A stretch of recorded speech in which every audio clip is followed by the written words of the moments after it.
दसु ख्याफुल्ला नमस्कार। उज्यालो नेपाल पार्टी नवापको जिल्ला कमिटी विस्तारित बैठक तथा प्रशिक्षण कार्यक्रमका सभापति र हाम्रा नेपाल उज्यालो पार्टीका अध्यक्ष तिलमान घिसिङज्यू र विभिन्न अतिथिगणहरू र उपस्थित सम्पूर्ण अतिथिहरूलाई म मेघबहादुर तामाङको तर्फबाट नमन। साँच्चीकै भन्नुपर्दा जुन हाम्रो नारा नै के छ उज्यालो नेपाल पार्टीको, तपाईँको सुशासन, समृद्धि, सामाजिक न्याय, यी तिनवटाको बारेमा मात्रै म व्याख्या गर्न चाहन्छु। किनकि यो सुशासन, समृद्धि, सामाजिक न्याय कसरी पाउन सकिन्छ त हामीले भनेपछि देशमा अमूल परिवर्तनको खाँचो छ। त्यो अमूल परिवर्तन कसरी गर्न सकिन्छ भन्दाखेरि तपाईँको हाम्रो देश नेपाल कृषि प्रधान देश हो र कृषि भनेको हाम्रो देश नेपालको अर्थतन्त्रको मेरुदण्ड हो र जुन कि ग्रामीण लेभलको जनताको लागि एकदम सहज ढङ्गले उहाँहरूको जीवनयापन गर्नका लागि सहज होस् भनेर यसपालिको बजेट भाषणमा मैले कतै पनि सम्बोधन गरेको देखिन्न। त्यो यो बजेटले पक्कै पनि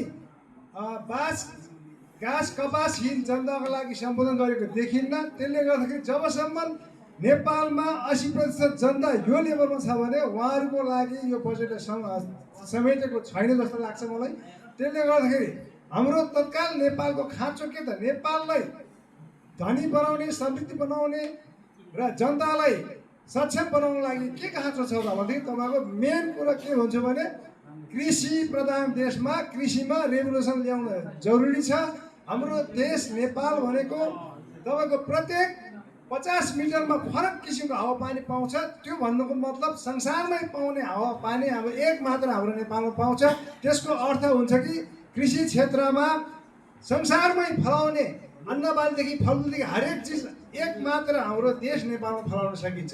कृषि क्रान्ति यसरी गर्न सकिन्छ अनि मात्र देश समृद्धि हुन्छ।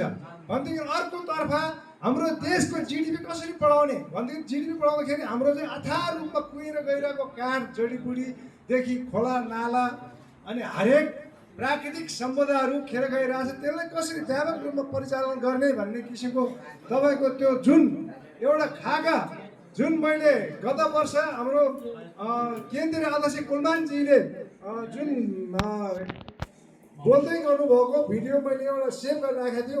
उहाँको भिजन एकदम राम्रो लाग्छ।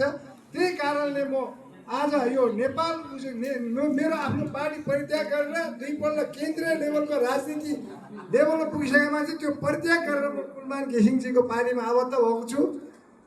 किन भयो त म यो पार्टीमा किन आबद्ध भयो भनेपछि जुन उहाँले दिनुभएको भिजन, जुन नेपालको एउटा बगिरहेको पानीलाई उहाँले ग्रिन हाइड्रोजनको अवधारणा अगाडि सार्नु भएको छ।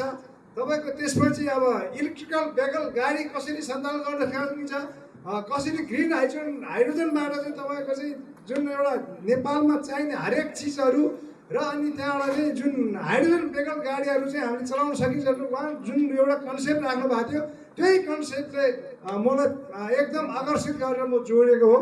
र त्यति मात्र होइन, हाम्रो देश नेपाल प्राकृतिक सम्पदाले भरिपूर्ण देश हो। एउटा जुन एउटा कतारको खाडीमा एउटा तेल मात्र खानी भएको देशको स्थिति कहाँ पुगिसक्यो। हाम्रो देशमा त यस्ता किसिमका प्राकृतिक स्रोत साधनहरू अथाह मात्रामा छ, त्यसलाई परिचालन गर्ने खुबी भएको र पार्टी हाम्रो नेपाल उज्यालो पार्टी बन्नुपर्छ भन्ने मेरो विचार हो।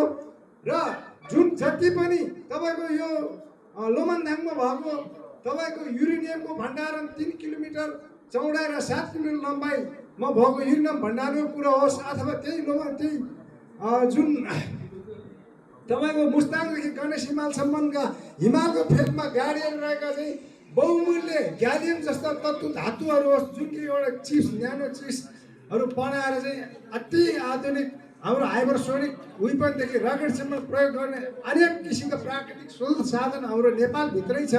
यसलाई व्यापक रूपमा परिचालन गर्न सक्यो भने हाम्रो देशलाई त्यति मात्र होइन, हाम्रो चाहिँ 120-25 भाषी कला संस्कृति छ, त्यही कला संस्कृति मात्रै प्रवर्तन गरेर अगाडि बढ्यो भने हामीले पर्याप्त मात्रामा हामीले पर्यटन भित्राएर हामीले डलर आर्जन गर्न सकिन्छन्।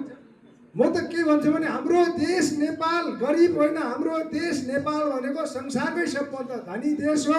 हाम्रो नेपालभित्र भएको प्राकृतिक स्रोत साधनलाई परिचालन गरेर सुशासन काम गर्न सक्यो भने हाम्रो देशका युवाहरू विदेशमा होइन विदेशी भूमिका युवाहरूलाई हाम्रो नेपालमा रोजगार दिन सकिने प्राकृतिक स्रोत सम्पदा साधन हामीसँग छ।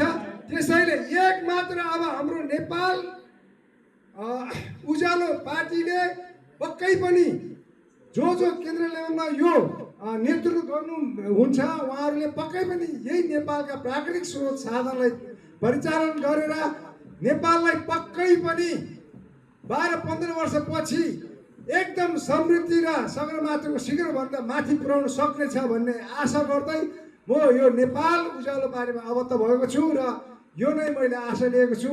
उहाँहरूले पक्कै पनि यस बारेमा विस्तृत रूपमा अध्ययन गरेर अगाडि बढ्नु हुनेछ र नेपालमा अब अर्को चुनावमा स्थानीयताको चुनाव र अर्को चुनावसम्म पक्कै पनि हामी नेपाल उज्यालो पार्टीले सरकार चलाउन सक्ने गरी तपाईँ हामी आफ्नो स्थानीय तहबाट एकदम खडेर अगाडि बढ्नु तत्काल जरुरी छ।